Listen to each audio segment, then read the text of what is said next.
Hello, Bachcho. Let's read this question. So this question says a steel wire of 1 meter long and 1 millimeter square cross-sectional area is hung from a rigid end. When the weight of 1 kg is hung from it, then change in length will be okay.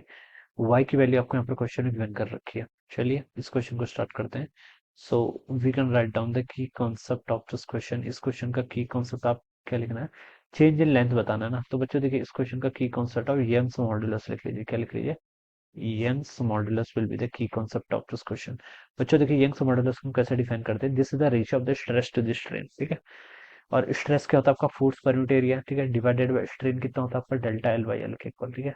और इसको आप ऐसा लिख सकते हैं F into L divided by आपका area into कितना? Delta L. ये हो जाएगा. ठीक है. आपको चेंज इन लेंथ बताना है यानी कि आपको डेल्टा एल बताना है पड़ता है, तो डेल्टा एल हो जाएगा आपका F L divided by A into कितना? वाई हो जाएगा. ठीक है. अब बच्चों देखिए इस पर वैल्यूज पुट कर लीजिए. डेल्टा एल देखिए कितना? F force. फोर्स कितना लग रहा है? देखिए स्टील वायर है, लेंथ गिवन कर रखी है, क्रॉस सेक्शनल एरिया गिवन कर रखा है, weight of 1 kg is hang. ठीक है. 1 kg का वेट आपने क्या कर रखा है इस पर? मान लीजिए हैंग कर रखा है. तो 1 kg यानी कि 10 न्यूटन इस पर क्या कर लगेगा? ऐसे डाउनवर्ड डायरेक्शन में से न्यूटन लगेगा. ठीक है. तो फोर्स आपका से 10 न्यूटन हो गया. ठीक है. Into L. एल क्या है इसकी? Original length.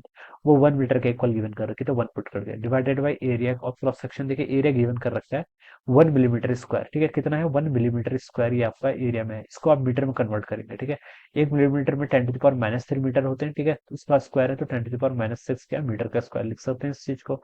तो इसको आप यहाँ पर लिख लीजिए 1 इंटू 10 टू द पावर -6 क्या? मीटर का स्क्वायर. ठीक है. इंटू डेल्टा इंटू आपका वाई. वाई एम का मॉडुलस गिवन किया हुआ है कितना? 2 इंटू 10 टू द पावर 11 के इक्वल. ठीक है. बस इतना ही है.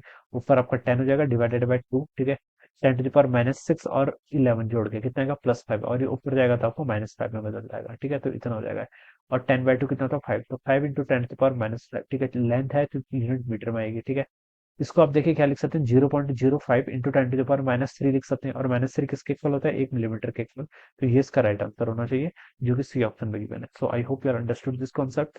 All the best and thank you so much.